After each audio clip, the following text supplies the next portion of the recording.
Awesome. Tyler, you want to get us into Kenshin? Yeah, we're gonna do Rurouni Kenshin, episode 6. Kuragasa. Tokyo is in danger due to a master swordsman killing former imperialists. When Kenshin learns of this man, he does everything he can to stop him, including becoming the target himself. So this episode basically starts off with the team having some grilled fish and Kai. I always forget it. Kairu, is that her name? Kairu. Yeah, that's how you say it. Mhm. Kairu was the one who cooked the fish, and apparently she's not a good cooker. Apparently, and based on what we see, and Sanosuke is complaining about her attempt at cooking, and Kenshin's just like, "Yo, it gets better every time. Each time you eat, it gets a little bit better." Yeah, and I love how Sanda was like, "Oh, so it's like a delicacy," and they're like, "Yeah, sure, that's what we call it." You I'm just starting get to used wonder. to this suck. I'm starting to wonder if it gets better or if they just getting used to it. I don't know. It's 100% them to get used to it. How the fuck do you how do you mess up grilling a goddamn fish? Man. Seasoning. No salt. Seasoning is very important, guys. Don't forget. Yeah, maybe they should stop going in the hot pot and get some seasonings. Maybe she dropped the salt shaker in there. I don't know. Or maybe she lost it. Who knows? I will say every time Kensho ran errands, it was for soy sauce and like 3 other things that were all to seasoned foods. So maybe she's just over seasoning. I don't know, man. Yeah, I have no idea. I do want to point out that when my movers were moving me, one guy picked up a box. He's like, "What the fuck is in here?" And I was like, that's seasonings. He's like, "And your pots and pans?" It's like, "No, bro, that's just the seasoning cabinet." My mom just busted out laughing. I just had to say that. Bass said, "I'm a certified chef, bitch." Gotta have my seasonings, big dog. Gotta have my seasonings. Oh shit! But yeah, the police chief was asking Kenshin. I guess they come by and started asking Kenshin if they could help him out and defeat a guy or help him like be a bodyguard, I guess, or something like that. Kuragasa. And apparently this dude is after former imperialists and that are active in politics, economics, and the government. And basically his whole goal is just assassinate, just to kill. He really enjoys killing. And assassination is his job title. Yeah. But it doesn't matter if there's innocent around or not. He enjoys killing everyone around. And that's kind of wild, so. Yeah, he's a sick son of a bitch. Yeah, the police chief is like getting him to guard Tani, which is like a politician in Tokyo. And I think Kitchen had heard of this guy before, or at least like the technique he uses, because he's like, I forget what the technique's name is, Shinno Ippo. He's like, yeah, I've heard of this before, and I think it might be this Kurogasa guy. And they're like, okay, yeah, that's him. That's him. And he used to be a manslayer back in the revolution as well. Used to be. I mean, he is. He's still slaying men left and right, dude. Yeah, and the police chief is even like, yeah, he intentionally like waits till we have our forces in check, and he just carves through them because he just loves doing it. And bro, so far in 2 weeks of showing up in Tokyo, has killed 34 men and wounded 56. 90 men down. Bro's trying to score 100 like he's fucking Wilt. And that's a little scary. That's a little scary, man. You know what was interesting to me that they brought up going off of this is that they said that he joined the I forget their names, not the imperialists, but the other army, I believe. The shogunate? Yeah, he joined their army in order to just being able to kill legally.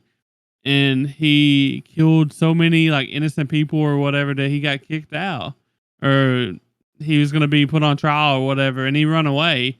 He hid for a minute and then joined the other side and started doing the same shit. This is how bad this man wants to kill just people. He's a Like, sick fuck. yeah. Yeah. It said he was a member of the Shinsengumi, which is essentially the military police under the shogunate. Like in feudal Japan, they're the only ones allowed to carry. Like, sorry, in this scenario where swords are banned, they're the only people allowed to carry swords. You see it all the time in like older Japanese style animes. Mm-hmm. But yeah, Kenshin actually he knows him. He's like, yeah, this guy is particularly fascinated by the smell and color of blood. So bro just wants to make people bleed.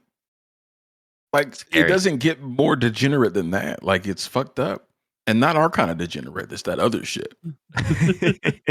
Yeah, I mean, like, so I kind of forgot about Jine when I like from watching this so long ago. Mhm. And the minute I saw his face, I was like, oh God, here we go. It's this guy. You know, I was hyped. I was like, oh, we're getting some good fights finally, like really good fights. Yes, this is it ramps up a lot here, Tyler. It's gonna get really, really interesting the next few episodes. Well, I ain't gonna lie. Like the first 5 episodes, you know, they've been okay. They've been pretty Mhm. decent. Felt like, you know, a lot of story building and all that good stuff. But it feels like we're fixing to go into like the top tier episodes, you know, because this is someone that Kenshin, like, we don't know if he's going to be able to beat or not. You know, that's the sort of vibes it's giving off. Everyone else, we've kind of known that, hey, Kenshin's got this. You know, he's going to pull up, he's going to demolish them, he's going to go home at the end of the day. But we'll get into it later. Why we have these thoughts, because you know stuff happens later on in the episode. So Definitely. Yeah. So basically the police chief takes Kenshin and Sanosuke over to this guy's house. His name's Tani, like we said. And Tani's kind of making fun of the police chief. Like, I don't need extra help, man. I hired all this famous group of fighters, the Jusan Rotani of the ground troops. Like, you know, these guys are badass. And Kenshin and Sanosuke just start giving him some shit. He's like, oh, I remember you. I had to protect you a while ago. And then Sanosuke is like, I've beaten up every single one of these fucking guys. Yeah, because Tani was trying to talk his shit. He's like, I had to survive a hail of arrows, swords, and bullets. I made it through the war. I'm him. did you know? And then Kenshin like pulls up, hey, dude, you got some balls now. I remember you were cowering behind me as I was protecting you. Yeah, From that shit all was this funny to me. And just like seeing Kenshin's face as he's talking about that, because like, you know, he knows he's being a dick, but like he's just saying it like in the most sincere way possible. Oro? A lot of Oro, big a Oro. lot of Oros. So how long did it take you guys to? I mean, before Kenshin and Sanosuke showed up, how long did it take you, at least you, Tyler, to figure out that these guys were going to get clapped immediately? Which one's the all the minion troops, dudes? yeah, little I bullshit mean, boys. they shouldn't even been there, honestly. let's just be honest. You know what I mean? They shouldn't even been there. They just like they said, they was in the way. So Actual fodder. yeah.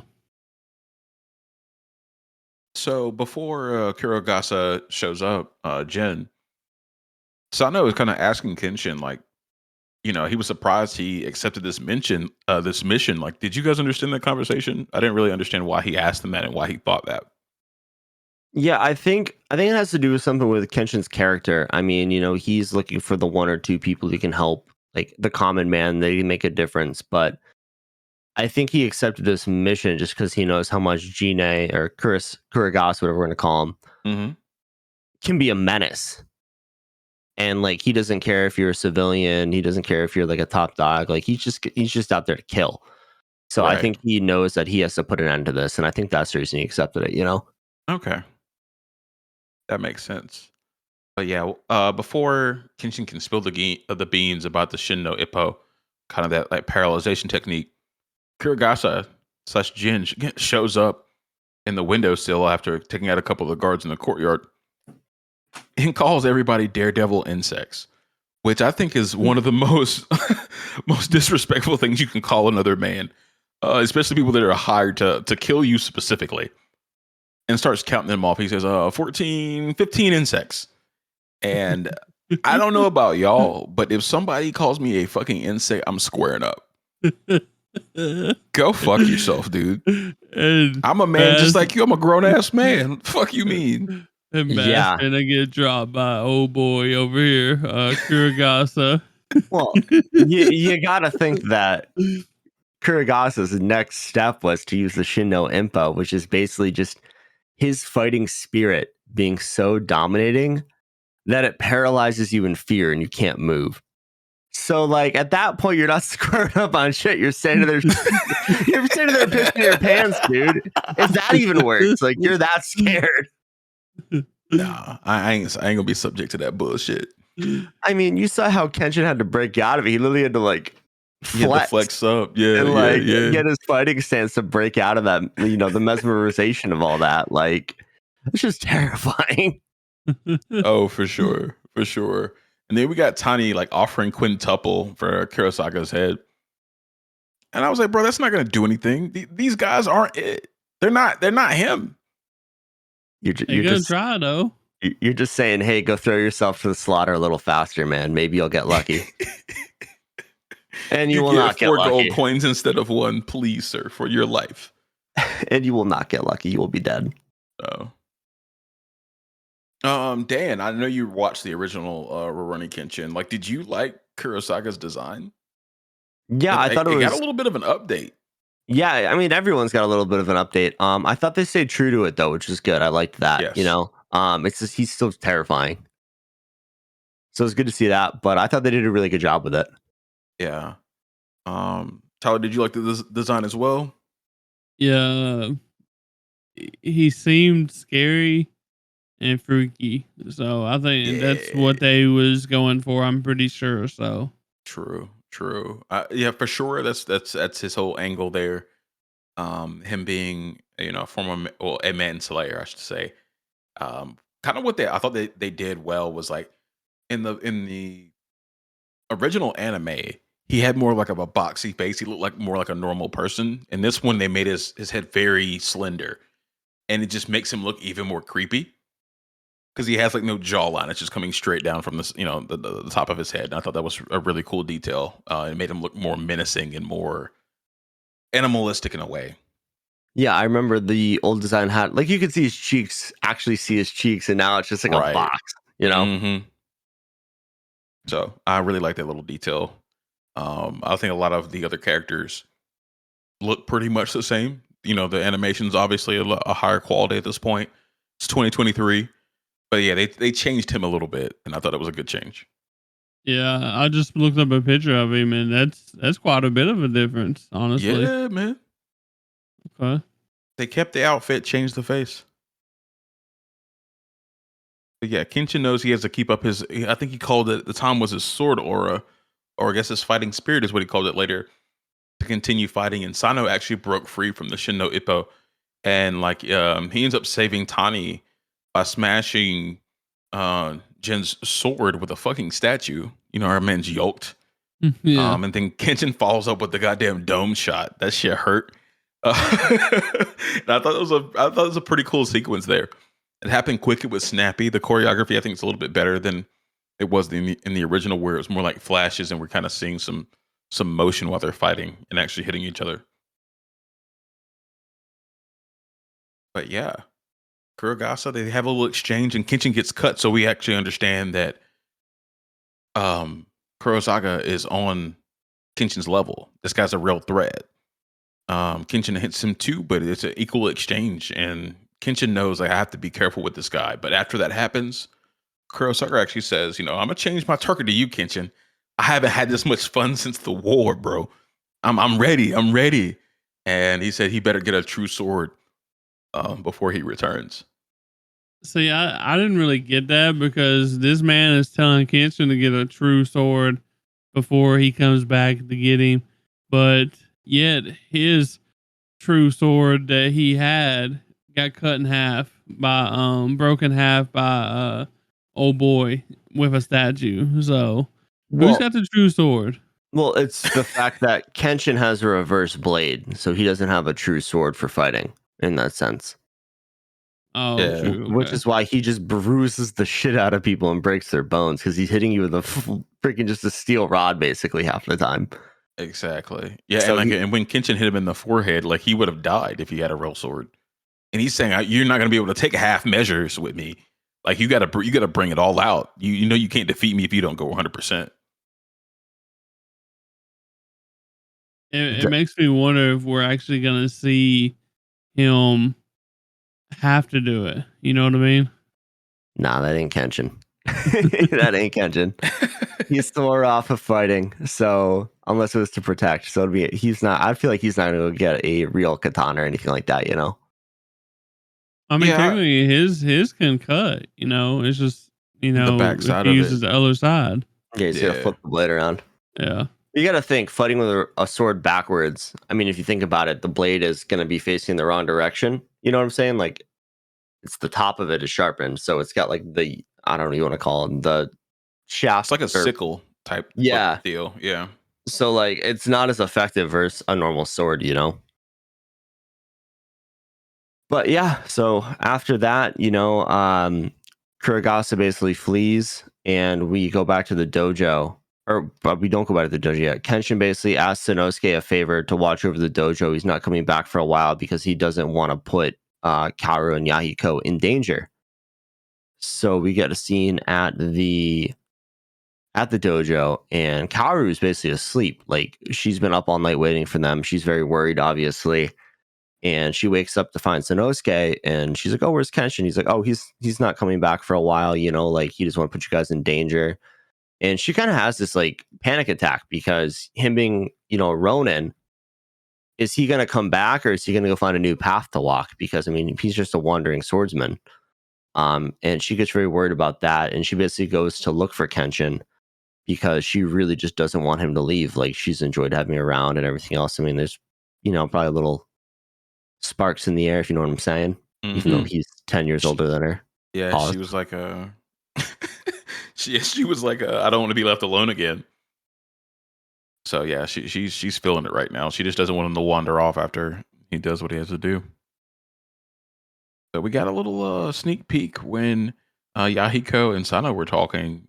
I think our boy Kurogasa was hiding behind the fence, listening, trying to get some intel.